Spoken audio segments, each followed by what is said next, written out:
What's going on, everyone? Welcome back to the shop. Welcome back to Relentless Shine. Today, pretty standard stuff, really. Full front, polish, and heal light, the self-healing 5-year product on the back 2/3 of the paint and trim. Really, nobody wants anything lower than a self-healing coating nowadays, at least here.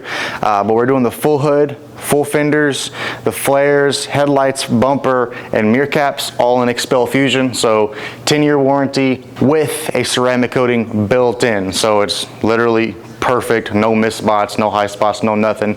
Makes it really nice to work with. I believe it is a E or C 53 AMG, all-wheel drive, turbos, all that good stuff. You know how Mercedes does it nowadays, but that's gonna be it for us today. It's already ceramic coated, so today we're gonna be focusing on film. You'll get to see a lot of that install here shortly, and we'll see you guys in the next one.